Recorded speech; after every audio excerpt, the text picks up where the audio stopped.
야곱이 브엘세바에서 떠날 새 이스라엘의 아들들이 바로가 그를 태우려고 보는 수레에 자기들의 아버지 야곱과 자기들의 처자들을 태우고, 아멘. 네, 바로가 그를 태우려고 보낸 수레에 자기들의 아버지 야곱과 자기들의 처자들을 태우고 라는 제목으로 오늘 말씀 살피도록 하겠습니다. 우리 지난주 말씀을 잠시 한번 되새긴다면, 총리 사고나 바네아에게 그의 형제가 온 것을 바로뿐만 아니라 바로의 신하도 기뻐했다고 창세기 기자가 기록하고 있었습니다.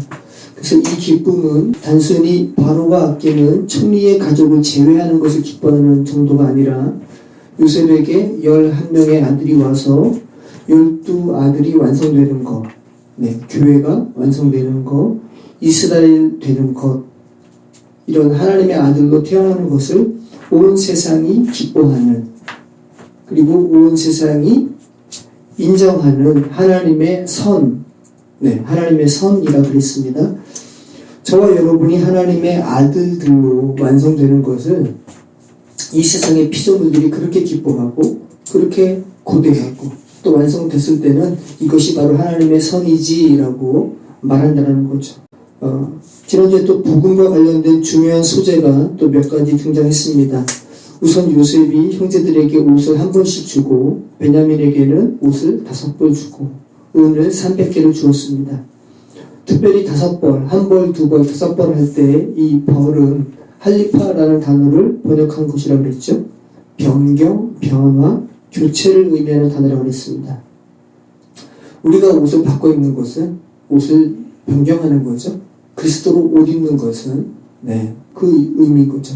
여러분의 생애 코스를 주께로 돌리는 것. 베냐민에게 5벌, 또 은을 300개 준 것은 뭇 영혼의 하나님의 아들로 완성되는 것은 그 구원은 하나님의 은총이며 5배, 5 하나님의 은총을 상징한다고 했습니다. 또 300이라는 수로 우리가 하나님의 아들로 완성되는 것은 완전하게, 완벽하게 이루어질 것임을 의미하는 소재라고 했습니다. 지난주 마지막 부분이죠. 가나안으로 11명의 아들이 돌아와서 야곱에게 이야기합니다. 아버지 요셉이 살아있고요, 애굽의 총리였습니다 라는 소식을 전하자 야곱이 어떻게 됐어요? 마비되었습니다. 기색하였다 그랬죠. 마비된 겁니다. 이 마비된 야곱이 다시 소생하게 되는 것이 어떤 것으로 인해서 소생되었죠? 요셉이 아버지에게 이 이야기 꼭 해주세요 라고 부탁한 말씀, 이것은 복음이라고 그랬습니다. 부탁한 말씀을 듣고 또 요셉이 아버지 태우라고 보내준 수레를 보고 소생했다라고 이야기했죠. 마비되었던 야곱이 뭇 영혼을 아들 삼으시는 진리의 말씀, 복음의 이야기를 듣고 깨어나면서 소생하면서 외치는 소리가 있었죠. 어떤 소리였습니까? 조카도다. 그죠? 조카도다. 험악한 인생, 또 실패할 뻔한 인생, 하나님의 아들로 완성되지 못할 뻔했던 인생을 하나님의 아들로 완성시켜 주셨으니 내가 정말 교회 되었으니 조카도다 라는 외침이었습니다. 오늘 말씀 살펴보도록 하겠습니다. 이스라엘이 모든 소유를 이끌고 떠나 브엘세바에 이르러 그의 아버지 이삭의 하나님께 희생 제사를 드리니, 누가 떠나는 겁니까? 이스라엘이죠. 야곱이 이스라엘이고 이스라엘이 야곱인데 구태여 야곱이 아니라 이스라엘로 성경 기자가 서술하고 있습니다. 오늘 본문에서도 야곱과 이스라엘이 혼용되고 있어요. 야곱과 이스라엘은 어떤 뉘앙스의 차이가 있죠. 야곱은 상대적으로 야곱의 인간적인 모습을 담은 이름이고요. 이스라엘은 하나님의 아들로 완성된 어떤 상징적인 느낌으로 우리가 좀 받아들일 수 있을 것 같은데, 물론 공식은 아닙니다. 그죠? 기계적으로 이스라엘로 이름이 나오면 무조건 하나님의 아들, 야곱은 무조건 사기꾼 인간 야곱, 이렇게 해석하시면 안 되고 그런 뉘앙스가 있다는 것을 여러분 염두에 두시고요. 1절 말씀은 야곱이 아니라 이스라엘로 시작되고 있습니다. 오늘 이스라엘이 애굽으로 내려가는 것은 단순히 그 야곱 개인의 잃어버린 아들 요셉 만나러 애굽에 가는 게 아니죠. 지금 이스라엘이 애굽으로 내려가는 행적은 애굽에 있는 요셉에게로 11명의 아들을 데리고 들어가서 12명의 아들, 교회로 완성되는 이스라엘의 이야기, 교회로 완성되는 이야기를 하는 것이기 때문에 야곱이 아니라 이스라엘이 모든 소유를 이끌고 라고 이스라엘로 지칭하고 있습니다. 마치 이 문장은 어감상 눈에 보이는 어떤 재산을 취해서 거주했던 곳을 떠나는 것처럼 느껴지죠. 근데 우리가 지난주 45장 말씀에는 하나님께서 바로를 통해 명령한 것은 어떤 내용이었습니까? 애굽으로 내려올 때 기구를 아끼지 말라고 했던 내용 기억하시죠? 마치 오늘 본문은 그러면 그 내용과 배치되는 것 같습니다. 근데 그렇지 않다는 거예요. 45장의 기구로 번역된 켈리라는 단어는 군인에게 있어서 켈리는 무기예요. 근데 음악가에게 있어서 켈리는 뭐겠습니까? 악기예요. 그래서 11명의 아들로 미완성인 상태의 가나안에 머물러 있었던 아들들의 생활 양식을 의미하는 것이 이 켈리라는 거죠. 그죠? 그러니까 가나안 땅의 세상적인 양식, 그거 하나님의 아들로 완성되는 데 있어서 가져오지 말라라는 거죠. 이해되시죠? 근데 오늘 본문에서 이 켈리가 아니라 소유로 해석된 이 레라는 단어는 다양한 용례에서 사용되는데 어떤 물리적인 운동 방향, 어떤 운동 방향이 느껴지는 단어라는 거예요. 어떤 것과 관련해서 또 소유를 의미할 때 이 레라는 단어가 사용되는데, 그러니까 어떻게 우리가 해석할 수 있겠습니까? 이스라엘의 어떤 물질적인 소유만을 의미한다기보다는 이스라엘의 어떤 존재됨의 모든 것, 그죠? 이스라엘로 완성되기 위한 존재됨의 모든 것이 지금 애굽으로 내려가는 목적은 뭡니까?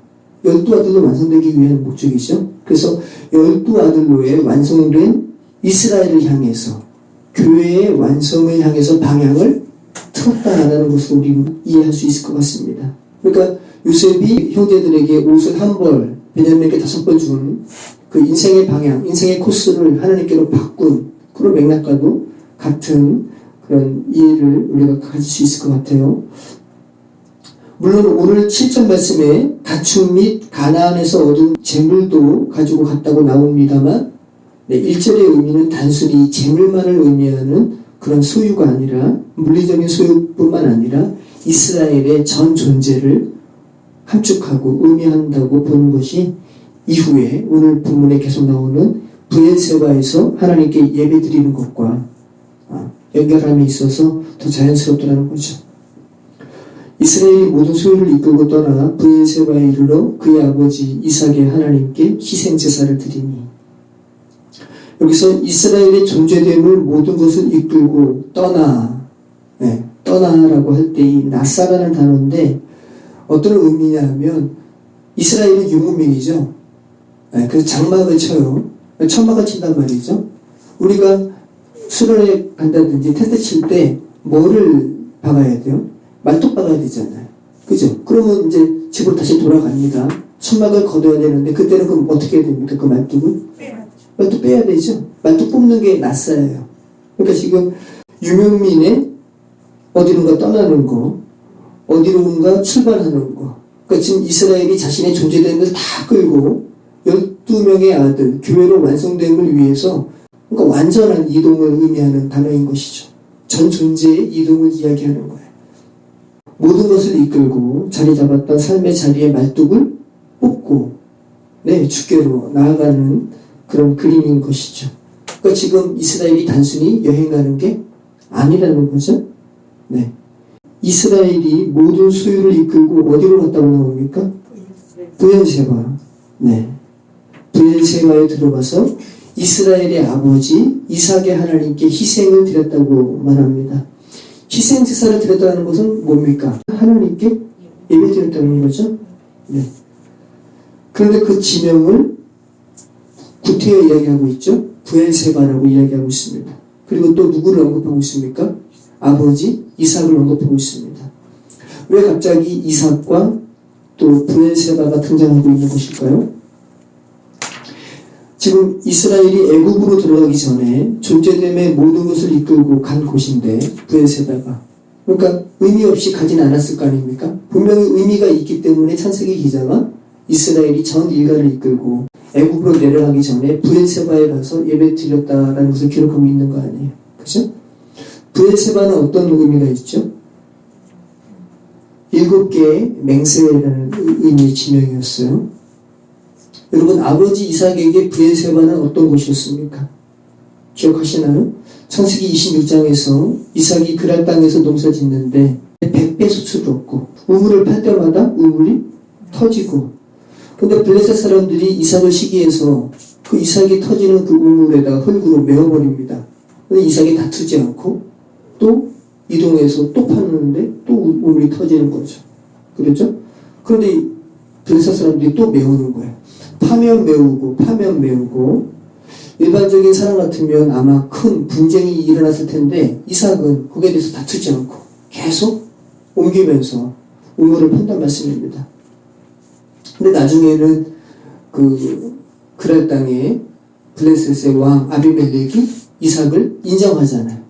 기억나시죠? 이른바 하나님의 아들됨이란 이런 것이지라고 아주 상징적으로 하나님의 아들됨, 선십을 드러내는 본문이 창세기 26장이었어요. 자, 오늘 지금 이스라엘이 그 모든 식소들을 데리고 애굽으로 내려가는 것은 하나님의 아들로 완성됨을 위한 거죠. 네, 브엘세바는 하나님의 아들됨이라는 것은 이런 거지라는 것을 상징적으로 드러내는 부분이었다고요. 그리고 그 지명이고, 이스라엘이 식소들을 이끌고 애굽으로 가서 완전한 12아들 이스라엘을 이루는 곳에 가기 전에 하나님의 아들됨, sonship을 드러내는 상징적인 장소에서 예배드리는 거예요. 예배드린다는 것은 뭡니까? 여러분, 예배드린다는 것은 여러분이 자아는 펄펄 살아있고 그냥 하나님께 하나님 내 예배 받아주세요가 아니라, 예배는 제사니까 제사는 재물이 죽는 거죠. 예사는 자아의 죽음을 내포하는 거예요. 하나님만 살아계신 분이십니다 라는 고백이죠. 그러니까 자아가 죽는 것 다시 한번 고백하는 거죠. 브엘세바에서 브엘은 베르라는 단어, 또 세바는 일곱을 의미하는 시부와의 합성어입니다. 그래서 우물을 뜻하는 베르, 또 일곱을 의미하는 시부와의 합성어가 브엘세바예요. 우물을 의미하는 베르는 바르라는 단어에서 왔는데 새긴다라는 의미가 있어요. 여러분, 단순히 쓰는 게 아니라 새긴다라는 거죠. 나무에 새기고 돌에 새기는 것을 생각해 보시죠. 새기는 순간 뭐가 나는 겁니까? 흠집이 나는 거죠. 그래서 지울 수가 없어요. 그죠?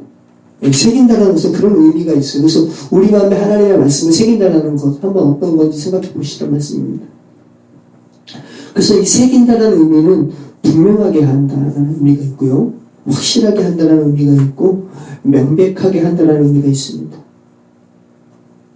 그러니까 이 브엘세바 말씀으로 하나님의 아들들을 명확하게 새기는, 말씀이 그 사람이 하나님의 아들됨을 증거하는 그런 뉘앙스가 있는 지명인 것이죠. 브엘세바. 세바는 일곱을 의미하는 시부아에서 온 단어라 말씀드렸습니다. 일곱은 어떤 의미가 있어요? 완전, 그죠? 또 7번 말하는 거니까 7번 거듭 말한다는 것은 어떤 의미가 있겠습니까?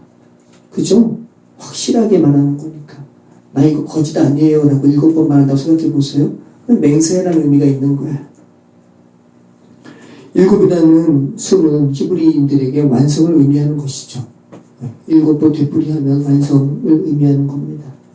그래서 창세기 창조기사에서 6번의 날을 뜻하는 요음이 지난 후에 7번째 안식하는 것이죠. 하나님께서. 자, 여러분 기억 더듬어 보세요. 야곱이 에서에게 몇 번 절하면서 만납니까? 기억나시죠? 에서는 야곱 죽이려고 400명의 장정 이끌고 오는데, 야곱이 그 뒤에 처자들 다 뒤에 있고, 야곱이 먼저 에서 앞에 7번 땅에 절을 하면서 형에게 나간 거 기억하시죠? 자, 7번 돈이 여리고성이 어떻게 됐습니까? 무너졌죠? 여러분 다 맥락이 같죠? 죄가 하나님의 은혜로 극복되는 장면에, 극복되는 기사에 7이라는 수가 언급이 되었습니다. 그래서 레위기에서 7번이라는 이 쉬부아와 파마가 함께 쓰인 단어가 그렇게 많지 않다 그랬어요. 구약성경에서. 레위기에서는 한 10번 정도 나오고요. 나머지에서 그 야곱이 에스라에게 7번 전하는 거. 그리고 나아만 장군이 요단강에 몇 번 들어가요? 7번 들어가요. 그래서 문둥병, 죄를 뜻하는 문둥병이 애기 피부처럼 완전히 깨끗해졌다라는 의미에서 거기 나오고요. 그리고 여리고성에 7번 나오고요.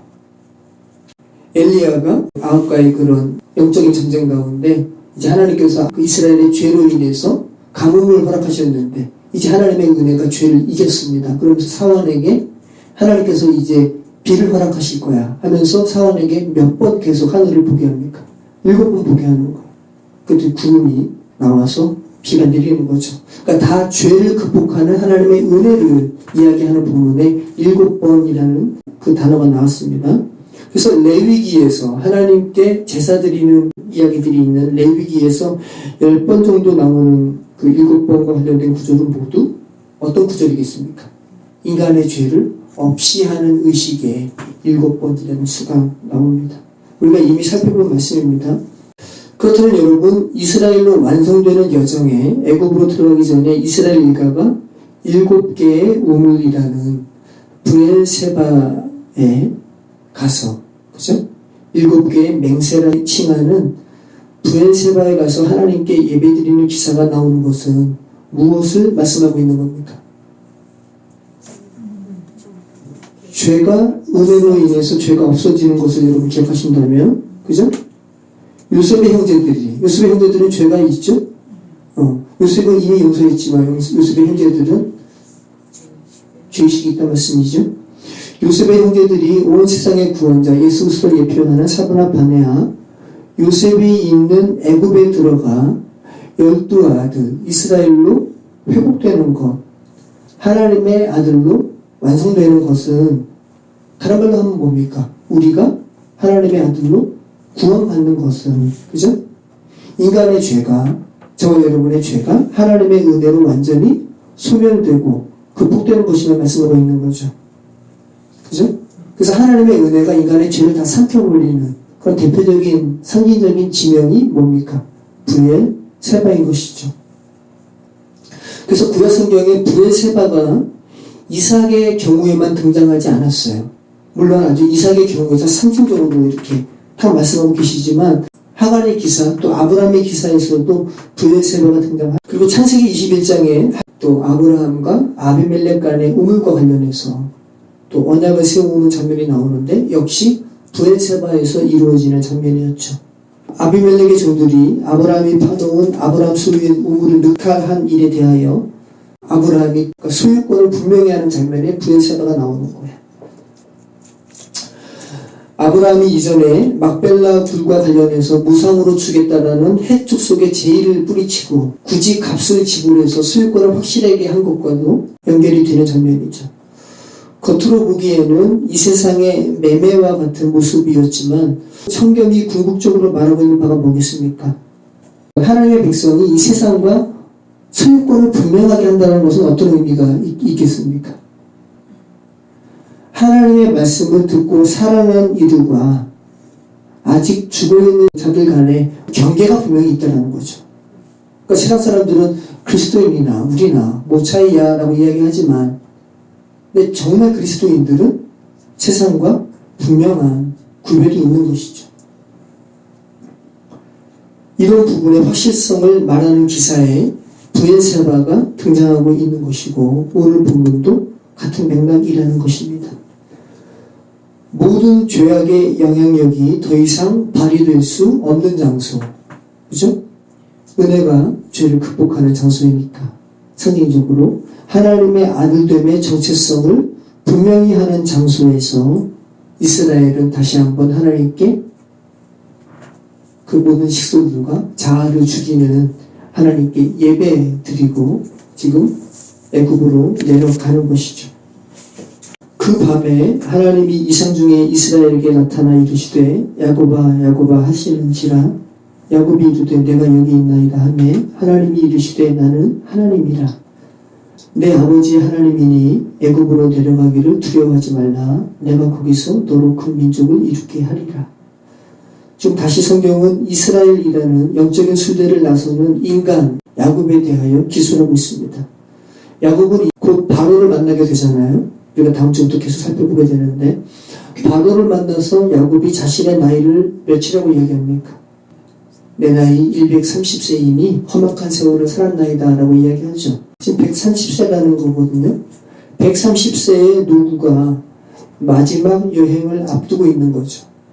따르고 싶지 않겠죠.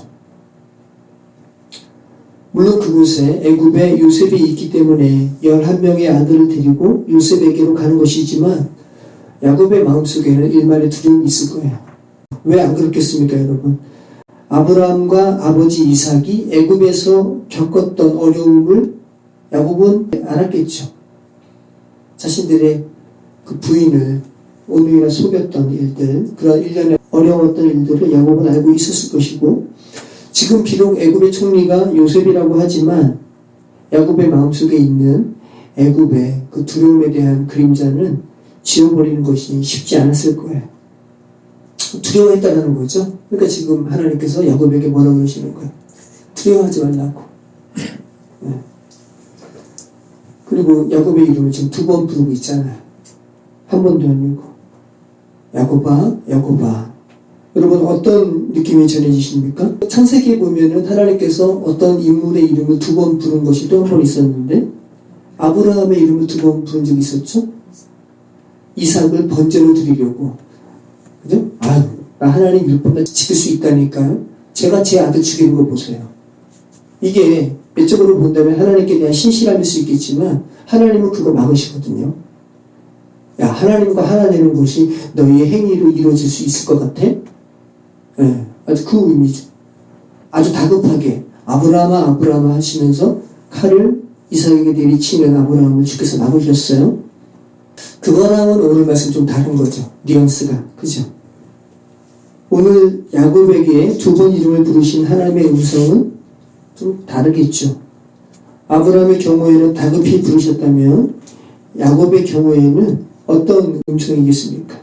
용기를 주는 아버지 하나님의 음성이었을 거라 생각이 듭니다. 130세의 노인이 노구를 이끌고 모든 것을 가지고 험악한 인생을 살면서 겨우 자리 잡았던 가나안의 삶의 터전을 뒤로하고 애굽이라는 낯선 땅에 또 들어가는 것이 쉬웠겠냐는 말씀이에요.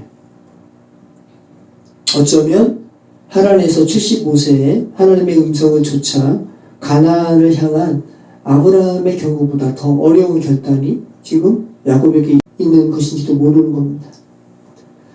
야곱은 지금 밧담 아람에 가기 전 예전 시절에 베델에서 돌베개에 베고 잤을 때와 또 야복 나루를 건넌 후에 에서와의 대면을 앞두고 하나님의 사람과 하나님과 씨름했던 것처럼 지금 또 한 번 야곱은 하나님께 자기 자신을 죽이는 시간을 지금 뭐하고 있는 겁니까?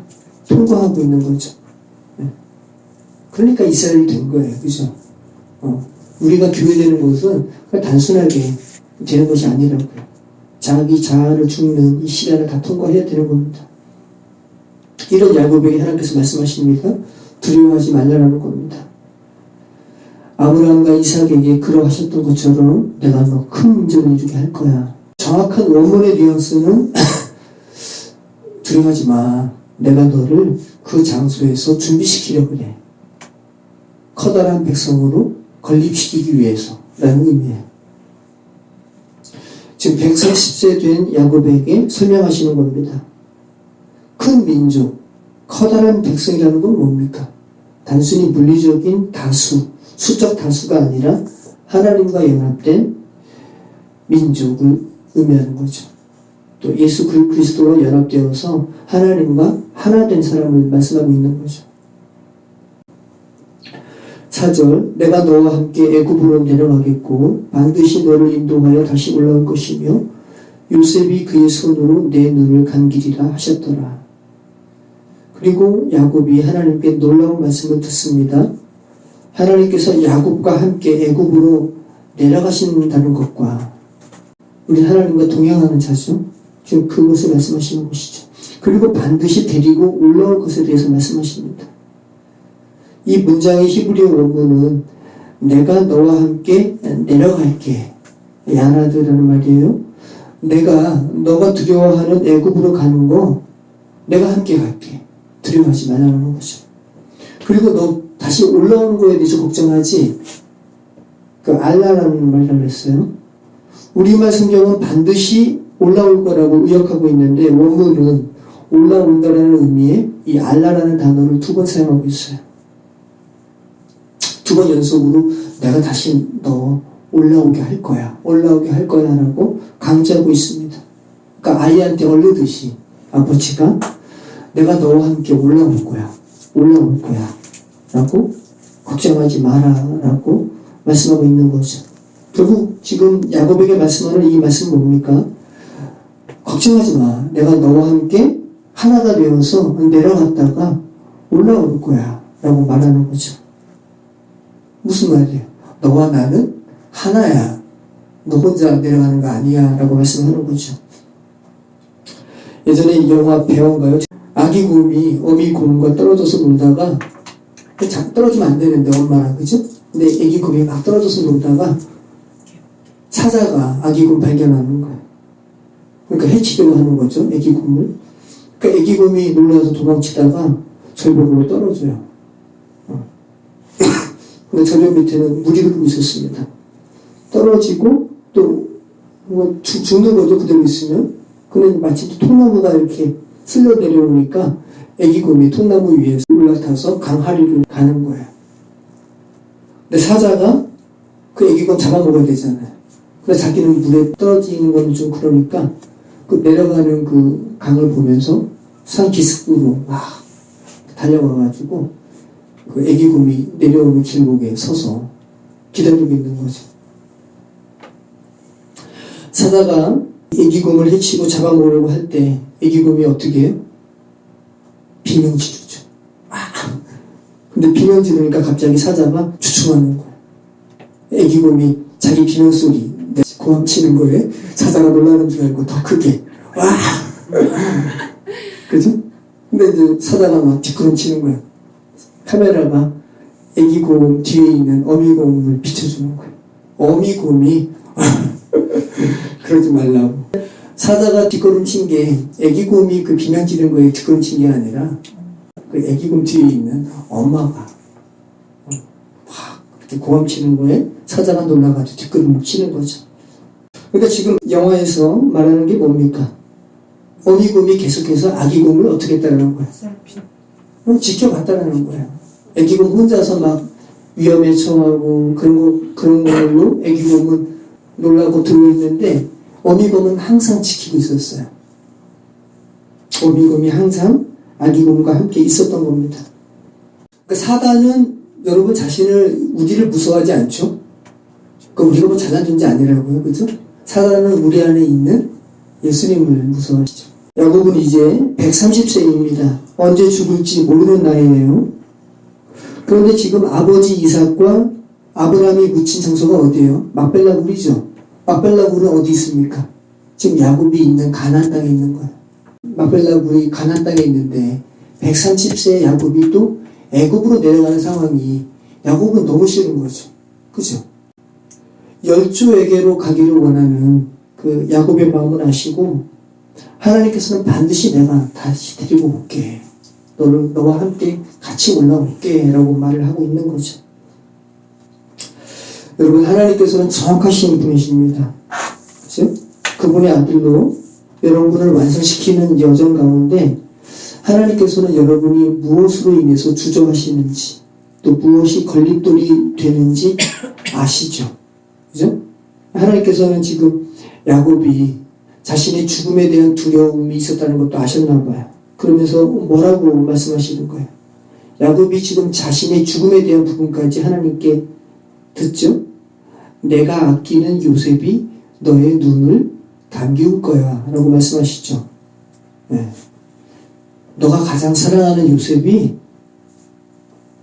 너의 마지막 순간에 함께 할 거야. 그리고 너의 두 눈을 감길 거야 라고 이야기하죠. 자신의 가장 사랑하는 자가 자신의 육신적인 죽음의 순간에 함께 한다라는 말씀을 하나님께 듣는 야곱. 그죠? 얼마나 위안이 되는 말씀일까? 지금 야곱은 요셉이 살아있다는 소리만 듣고 지금 23년 만에 요셉을 보러 가는 거죠. 아직 요셉 보지도 못했습니다. 그런데 하나님께서 야곱, 너가 사랑하는 그 요셉의 품에 안겨서 평안히 장사될 거야 라는 말씀을 지금 미리 듣는 거잖아요. 하나님의 참 놀라우신 분이죠. 이 생각하신다면 하나님께서 야곱에게 참 힘이 되고 용기를 주는 말씀을 하고 계시고 있음을 우리는 알게 되는 겁니다. 이 말을 하나님께 들었을 때 야곱의 마음이 얼마나 평안했겠습니까? 야곱이 브엘세바에서 떠났을 이스라엘의 아들들이 바로가 그를 태우려고 보낸 수레에 자기들의 아버지 야곱과 자기들의 처자들을 태우고 그들의 가축과 가나안 땅에서 얻은 재물을 이끌었으며 야곱과 그의 자손들이 다 함께 애굽으로 갔더라. 이와 같이 야곱이 그 아들들과 손자들과 딸들과 손녀들 곧 그의 모든 자손을 데리고 애굽으로 갔더라. 네, 참 감사하죠. 살피면 살필수록 성경은 읽는 이로 하여금 어떤 목적을 알도록 그런 의도를 가지고 저술되었음을 다시 한번 알게 됩니다.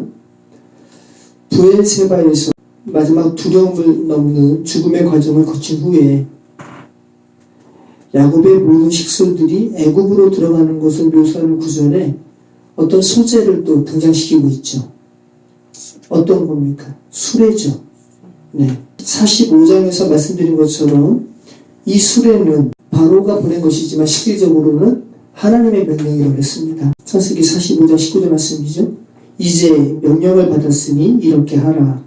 너희는 애굽 땅에서 수레를 가져다가 너희 자녀와 아내를 태우고 너희 아버지를 모셔오라. 자, 바로가 굳이 수레를 보내면서 그 수레에 타는 사람을 구태여 한정하고 있죠. 그 바로의 말을 그대로 또 요셉이 형제들에게 하는 거죠.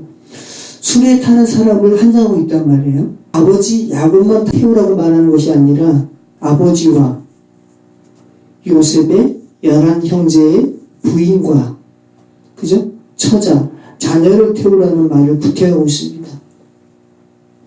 요셉이 이 수레에 무엇을 또 실었다고 했습니까? 결과론적으로는 아버지 야곱에게 이르라고 부탁한 말, 그죠? 복음, 진리의 말씀이 이 수레에 실려서 아버지 야곱에게 간 건데 그 진리의 말씀을 듣고 또 요셉이 보낸 수레를 보고 제가 오늘 서두에 말씀드린 것처럼 야곱은 다시 소생했잖아요. 그런데 오늘 본문에는 그 진리를 담은 수레에 그 진리가 타고 온 수레에 45장의 말씀대로 요셉의 형제들이 정확하게 행하는 것을 봅니다. 그 수레에 누가 탔습니까? 아버지 야곱과 자신들의 부인과 자녀를 태우는 것이죠. 지금 창세기 기자가 무슨 말씀을 하고 있는 것입니까? 요셉은 하나님과 형통한 자죠. 네, 찰랑한 자죠. 하나님 안에 요셉이, 요셉 안에 하나님이 있는 것처럼 그 똑같이 수레를 아버지 야곱에게 보내셔서 아버지 야곱만 태우는 것이 아니라 11형제야 당연히 자신과 하나 되는 것이니까 그리고 자신의 부인과 자녀들까지 지금 태우라는 것이고 그리고 11명의 형제들이 요셉이 말한 그대로 이행하고 있잖아요. 지금 무슨 말씀을 하고 있는 겁니까? 그러니까 아버지 야곱과 11명의 형제들처럼 이스라엘의 자부들과 또 손자, 손녀 모두 이스라엘이라는, 그죠? 이스라엘 안에 연합되어서, 네, 하나가 되어서 진리의 말씀이 실린 수레를 타고 애굽으로 지금 들어가는 것을 말씀하고 있는 거죠. 그래서 다음 주에 살펴볼, 우리가 또 족보를 살펴보게 되는데, 애굽에 들여올 때 몇 명이 들어왔는지 구태여 말씀하고 있었습니다. 그죠? 몇 명입니까? 70명입니다. 70명에 불과한 야곱의 자손들을 정확히 다음 주 말씀에 명시하는 것이고, 그리고 또 나중에 출애굽한 이후에 다시 민족이 된 이스라엘의 자손들의 수를 또 명시하죠. 그러니까 하나님의 행하심의 정확하심에 대해서 말씀하고 있는 것이죠. 자, 여러분 이 야곱의 이야기를 그 창세기 야곱의 일가족의 이야기로만 여러분 들으시면 안 되고요. 여러분의 이야기로 들으셔야 되는 것이죠. 하나님께서는 정확하신 분이십니다. 오늘 본문에 야곱이 되어보시기 바랍니다. 하나님께서 야곱을 통해서 여러분에게 말씀하시는 거예요. 여러분의 교회로 이스라엘로 하나님의 아들로 삼으시기 위해서 요셉에게 부탁한 사브나파네아 예수 그리스도께 부탁한 진리의 말씀을 실은 하나님께서 보내신 수레는 그죠? 오늘도 여러분을 싣고 하나님의 아들로 완성되는 여정을 하고 계시는 거죠. 여러분 지금 하나님께서 보내신 수레에 타고 계시는 것 같아요? 떨어지시면 돼요, 안 돼요? 수레 꼭 붙잡으셔야 되는 거죠. 네, 떨어지시면 안 됩니다. 모쪼록 그렇게 하나님의 자녀, 하나님의 아들, 또 이스라엘 교회로 완성되시는 저와 여러분의 인생 되시길 바랍니다. 기도하겠습니다. 부엘세바에 마지막으로 가서 자아의 죽음과 하나님께 온전한 예배 드리는 것을 다시 한번 반복하게 하는 것 주께서 보게 하셔서 그 의미 제가 생각하기 원합니다. 저희 자아가 완전히 죽고 하나님의 아들로 회복되는 놀라운 우리 인생 되게 해 주시옵소서. 함께 해 주시옵소서. 예수 그리스도의 이름으로 기도합니다.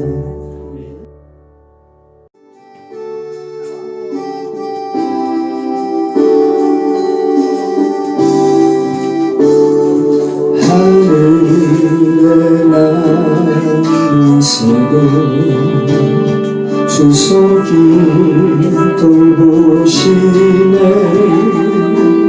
온 땅에 충만한 주 사랑으로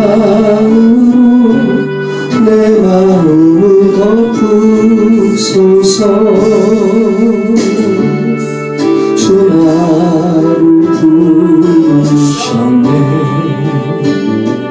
주의 영광 위에 모든 사랑 이끄소서. 주의 영광으로 주 말씀 향하여 달려가리라.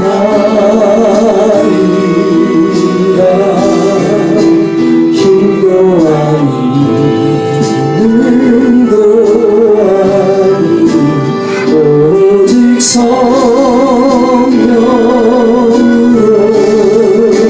주 얼굴 향하여 달려가리라. 오 주의 영광 안에 살게 하소서.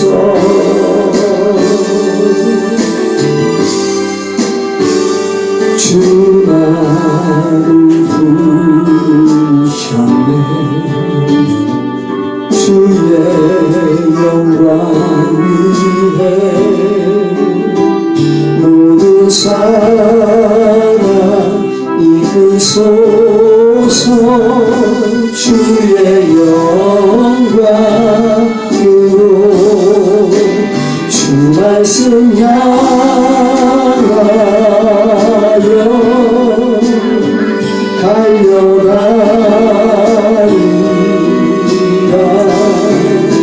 힘도 아니 능도 아니 오직 성령으로 주 얼굴 향하여 달려가리라.